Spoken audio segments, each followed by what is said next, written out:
Cody Rhodes' story ends with him defeating Roman Reigns, but where did it all begin? The world of professional wrestling is competitive. Everyone wants to reach the mountain and make a name for themselves and tell their stories to the fans. But every superstar goes through their own trials and tribulation to reach the top. But it isn't easy following in the footsteps of the likes of Stone Cold, The Rock and John Cena, who were handpicked as the top guys in WWE, and in all honesty, all of them worked hard enough to make things work. Then there's guys like Daniel Bryan, CM Punk and Jeff Hardy, who weren't necessarily management's favourite, but with strong fan support, they forced management to push them as main eventers. The harsh reality is that it's hard for wrestlers to get management behind them and push them as top stars, something Cody Rhodes knows too much about. So if you want to look at a career filled with the highest of highs and the lowest of lows, look no further than the story of Cody Rhodes. He went from undesirable to undeniable. So today we'll be looking at the rise of the American Nightmare and why he will defeat Roman Reigns. Cody is the son of the legendary professional wrestler Dusty Rhodes, one of the most prolific performers and talkers in the industry. His father paved the way for future generations, and it's no secret that Cody considers his father his hero and his best friend, looking up to him and desiring to follow in his footsteps. And from a young age, Cody was deemed a wrestling prodigy, but unfortunately there was one thing that he had to hear more than anything else his entire life, and that is that he's just a son of Dusty. So before even stepping a foot into the industry, Cody was placed in the shadows of his father. As a result, it haunted him, eventually making him consider a different career at one point, even trying out Hollywood movies. However, ultimately, Cody revealed to his father that he wanted to accomplish his first dream he ever had, which was to become a professional wrestler. And Dusty got to work and used his contacts to get Cody into Ohio Valley Wrestling back in 2006, which was a WWE developmental territory at the time. So in 2007, Cody, alongside his brother Dustin Rhodes, inducted his father into the WWE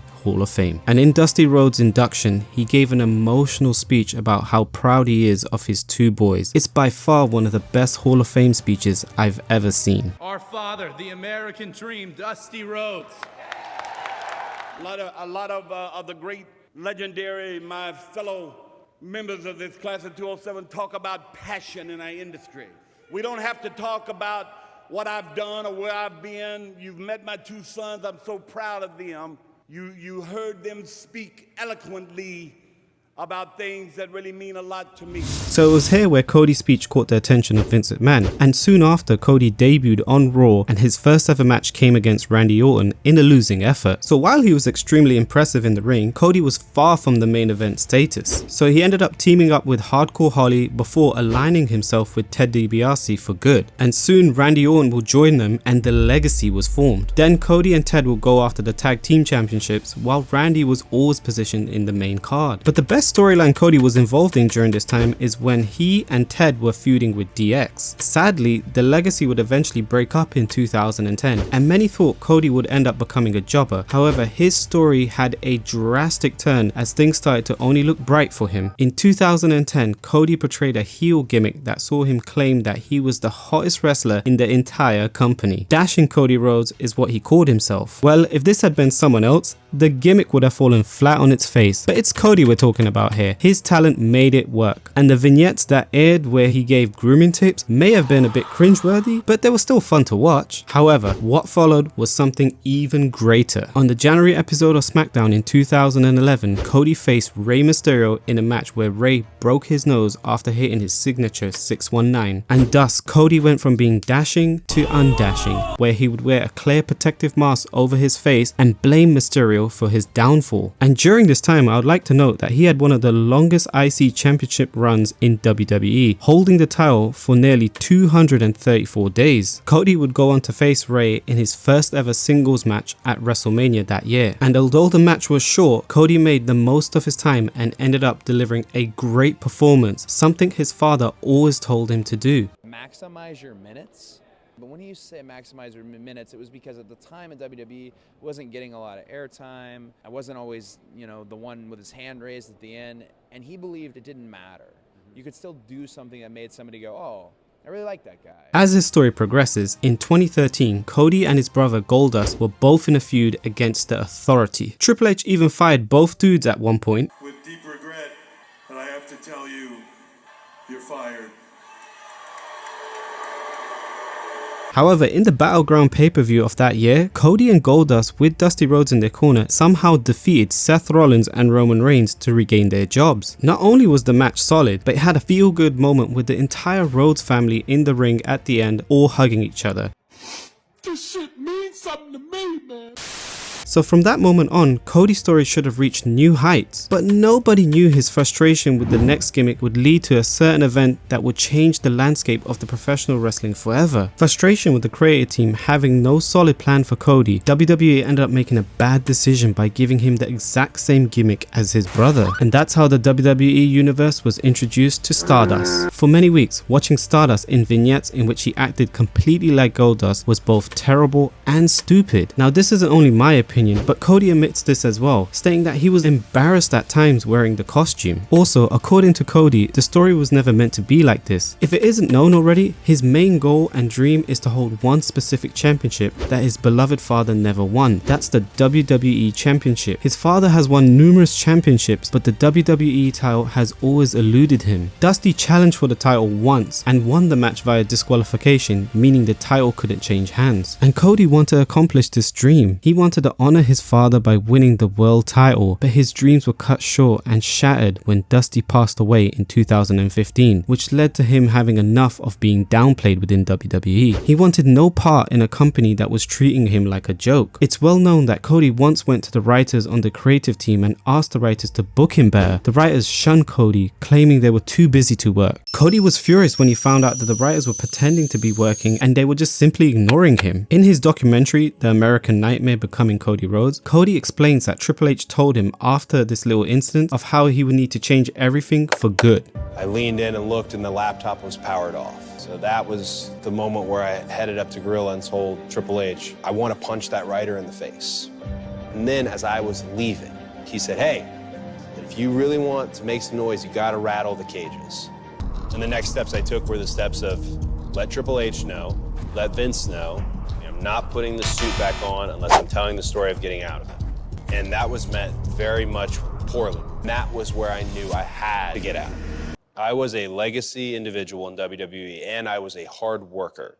I wasn't going to be fired no matter how many budget cuts there were of anything. So in 2016, Cody asked for his release. And to be fair, Cody would have never been fired considering he was the son of Dusty. He could have gotten a huge raise and better booking, but Cody had different plans and goals now. He really wanted to rattle the cages, so when he did get released, Cody went on to become a star for the ages. Cody ended up signing for several other promotions and working with any independent show he can find. Whether the show had 10,000 people or just 50, Cody was there. Cody worked for Evolve, Impact, Ring of Honor, and New Japan Wrestling. He made the most of every promotion he went to and made himself the top independent professional wrestler. However, it was one specific indie wrestling show that would change everything. In 2017, wrestling journalist Dave Meltzer claimed on Twitter that it would be impossible for an independent wrestling promotion to sell out 10,000 tickets within the US. And Cody responded to Dave with a challenge to prove him wrong. Cody and the Young Bucks began to look for venues and eventually settled on the Sears Center in Illinois. And the day of the event was set on September 1st, 2018, and the event was titled All In. The tickets were put on sale on May 13th and sold out within 30 minutes. What's even more baffling is that there was only one match announced before putting the tickets on sale. Cody and the Young Bucks gathered the best indie stars for the show, and the event was a huge success. And it's crazy to think now that the success of All In led to Cody and the Young Bucks meeting with Tony Khan. This is how All Elite Wrestling came into existence on January 1st, 2019, and the rest is history. It was WWE's first true competitor since WCW, and AEW gave NXT a tough time on Wednesday nights in terms of the ratings. Cody finally made it to the top. He was a big deal in AEW and even served as executive vice president of the company. And Cody found success in the company but couldn't win the AEW world title. Regardless of that, he had classics with the likes of MJF, Sammy Guevara, Brody Lee, and his brother Dustin Rhodes, which was absolutely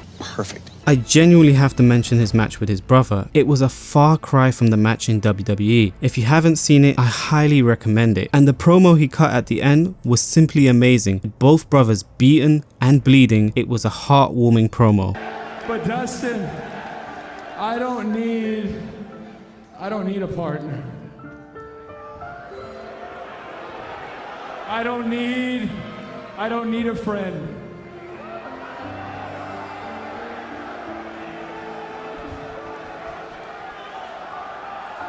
I need my older brother. So in 2022, rumors started to hit online that Cody was not renewing his contract with the company, and it was bizarre as Cody seemed like an AEW lifer. Despite making his name in the independent circuit and even starting a company, Cody just couldn't let go of his first dream, a dream he wanted to accomplish for his father and finish his story. His return to WWE was kept under wrap, and at the time, Seth Rollins couldn't find a spot on the card at WrestleMania in 2022. It was weird to see a top guy left out of the card of the biggest show of the year. Vince McMahon then announced that Seth will face a surprise opponent of his choosing. We were curious to see if it would be Cody, as there were rumors that he'll be returning to WWE. By the time we got to WrestleMania, Cody returned in spectacular fashion and the crowd erupted on his appearance.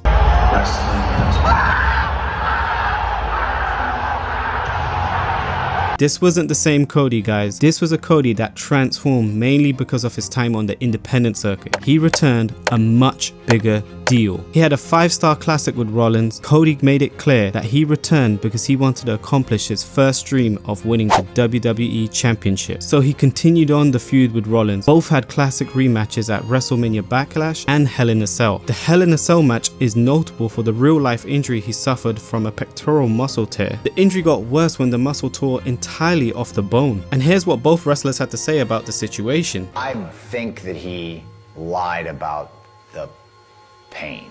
Anyone who's asked me how this feels, I have lied through my teeth.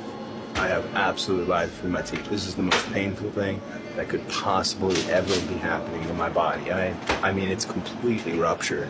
So yeah, you couldn't do it anymore, but my God, it is the worst. Despite the injury, Cody made it clear he wanted to wrestle. If Cody hadn't already reached legendary heights, this match alone propelled Cody to greatness. The injury did take him out for a little while, but when Cody returned in 2023 to win the Men's Royal Rumble match, the stage was set between Roman and Cody at WrestleMania this year. Cody was finally main eventing WrestleMania in his career. The feud was hot. Roman and Paul Heyman wasted no time in bringing up Dusty Rhodes and how he trained everyone in NXT, including Roman, but he never trained his own son. Is the WWE Performance Center. And at that very Performance Center, your father, the American Dream, Dusty Rhodes, trained and prepped the biggest stars of this generation. Your father, the American Dream, Dusty Rhodes, trained and prepped for the highest level of success, the tribal chief, Roman Reigns. This is true. Dusty never properly trained him. He wanted his son to be his own man, a man who'd remain out of his shadows. Fans wanted Cody to end Roman's title run so badly. Even Heyman knew it. Say the word acknowledgement. This isn't about your dad. This is about you. This is about everything that you have fought for, from the bottom all the way up, out the door, back in the door, to winning the Men's Royal Rumble, to main eventing WrestleMania. And winning WrestleMania is a whole different story. Just getting there is a long, long road, and that's your story. That's the story that you need to finish to find out if it is a dream come true, or you have to suffer the nightmare of coming just this close. But sadly, fans were livid that Cody didn't win at WrestleMania 39, but WWE thought Cody should have gone through more adversity before taking down Roman for good. And this is where the argument comes in. Ever since his return, Cody has been winning numerous matches, and we all know the best storylines often come when baby faces overcome great adversity. So with Cody feuding with Brock, fans are finally witnessing this story coming to a close. Ever since Brock beat The Undertaker, he's kind of become the gatekeeper of the main event, and Cody gained his approval at the end of their match at SummerSlam, with Brock raising his hand in front of everyone for a heartfelt moment. To me, the story is being built for his victory. Now here's the real question. Is Cody the right guy to end Roman Reigns' 3-year-long run? And the answer to that is simple. Yes, he's the perfect guy. He deserves it more than anyone else. The story fits the entire scenario perfectly. On one hand, you arguably have the biggest final boss in the company's history, and on the other, you have a guy who completely made a name for himself, left the company, started a rival promotion, and is returning to WWE to fulfill his dream. Cody is the complete package. He's got charisma. He could cut a passionate promo. He's one of the best storytellers and one of the best wrestlers in WWE. But above all that, he's the right guy to carry the company on his back for the next few years. He can be the next John Cena. Finishing off Roman Reigns is Cody's story and his alone. He's the next face of the company, and the current version of Cody is a fusion of dashing Cody Rhodes, Stardust, the indie darling, and the AEW executive. All of this should lead to a hell of a finish. He should defeat Roman at WrestleMania 40 and accomplish the American dream. Plus, who else can you think of that could really beat Roman Reigns? Time for plan B.